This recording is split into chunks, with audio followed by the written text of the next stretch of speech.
Bigfoot is real.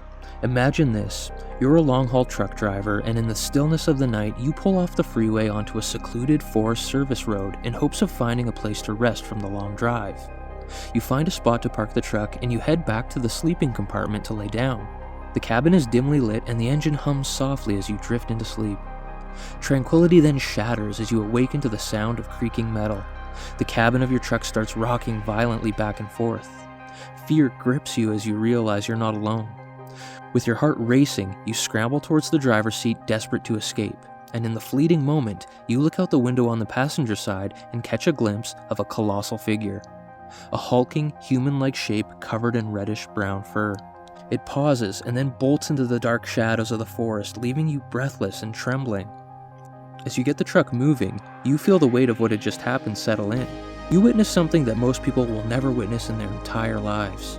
You just had an encounter with the legendary Sasquatch.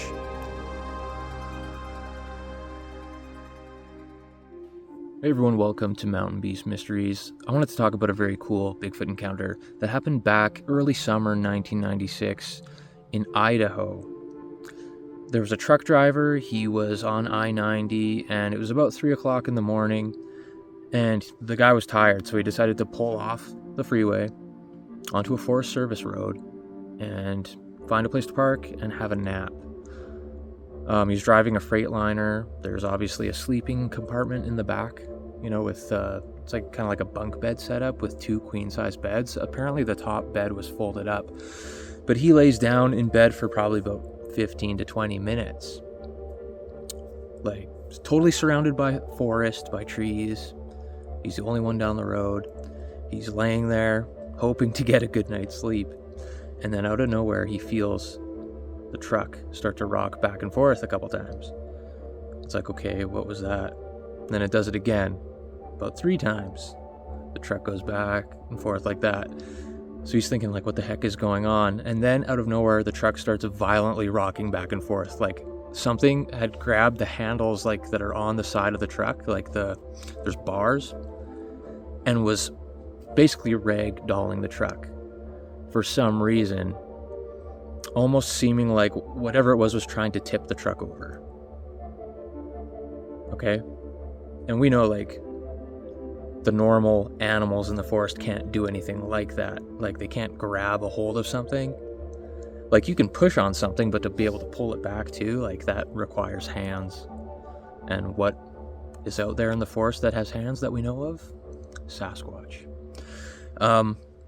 This guy jumped out of bed in a panic and went to the driver's seat and ended up looking out the window and caught a glimpse of this thing. And he said that he was parked about 20 feet away from the tree line, and this thing took a couple strides into the forest. A couple. Now that seems pretty impossible, and in the dark of night, in a situation like that, your judgment is not that accurate, right? It's not what it should be. It was probably maybe like 10 to 15 feet or something like that. That's what I'm guessing. But he ended up disengaging the air brakes on the truck, and that's what caused this thing to take off into the forest. He had the windows open on the sleeper, so he could actually smell this thing. Sasquatch is known to have a very strange odor to it, like a musky kind of raw meat smell or a skunky kind of smell. A very off-putting smell, very pungent, and it usually is very off-putting, and he could smell that. So this is like a very standard Sasquatch encounter. You have all these elements, this thing having some sort of element of curiosity where it goes up to the truck and starts messing with it. There's lots of stories like this where people will have their vehicles like shook in the night, or something will come up to their camper and like smack the camper. There's people who have reported like a giant hand coming down on top of their camper from something really tall, like smacking it. And are they trying to intimidate these people to scare them away? Or are they just curious?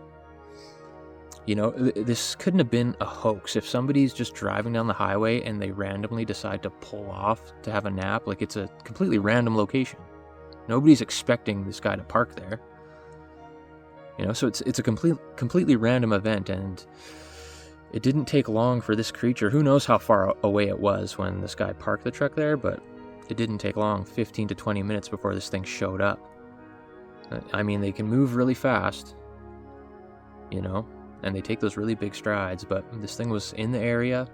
It knew the truck was there. It was probably like, what the heck is this thing? Get out of my spot, like, get out of my territory. It starts shaking the truck. Like, that's a big truck to shake. I mean, a human being, like with my vehicle, it's a little SUV, like I can grab the bars like on top of the vehicle and rock it back and forth and shake it. That's no problem. But like a Freightliner, that requires something with a lot of power. Sasquatch weighs like 4 times as much as a man, and it's just built almost like a bodybuilder. So I would guess that was probably a male Sasquatch, though, you know, he doesn't describe any like gender, I guess, or sex in the encounter. But I've heard, I don't know how true this is, I've heard like male Sasquatch move around at night and do things at night. Is that true? I don't know.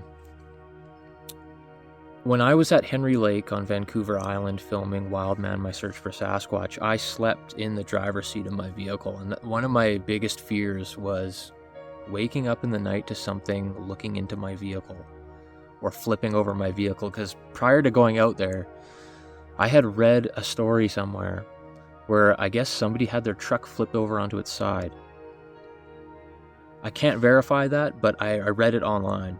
So I had that in the back of my mind while I was out there in this remote location at Henry Lake, you know, in the Port Alberni area. Nothing happened, of course, but it's one of those things you think about. And I've heard people having like their boats like being towed behind their trucks. They would have the boats like, I guess, dislodged from how they're supposed to be, like sitting on the trailer, you know, like people would have their boats moved free, and then like their camper shaken. Just that kind of stuff happens, especially out on Vancouver Island in British Columbia. Like you get stories like that all the time. It's just, why are they doing that? It seems like if they're shaking something violently, it must be like an intimidation thing, like get out of here. If it's something curious, you'd think it would just like walk by and kind of remain hidden, but this thing wasn't afraid to go right up to this truck and do that. Just something to think about when you are driving in the middle of the wilderness alone and decide to take a nap somewhere. I've heard other stories of people pulling off the highway, like in regular vehicles. They pull off to have a nap somewhere and they end up seeing one of these things like in front of the headlights or something. There's lots of stories like that. It's a pretty typical kind of Sasquatch encounter that happens. This guy ended up getting out of there. Like he fled and he drove off all the way, I think, to Billings, Montana. And that's where he ended up sleeping the next time. Like when he was having this experience, I think the closest town was Wallace, Idaho. So he didn't get any sleep for a while, but you know, I'm sure after an experience like that, your adrenaline would keep you awake for quite some time, and you'd have all kinds of crazy thoughts going through your head trying to process what you experienced. So anyways, thanks for watching this video. We'll see you next time on Mountain Beast Mysteries.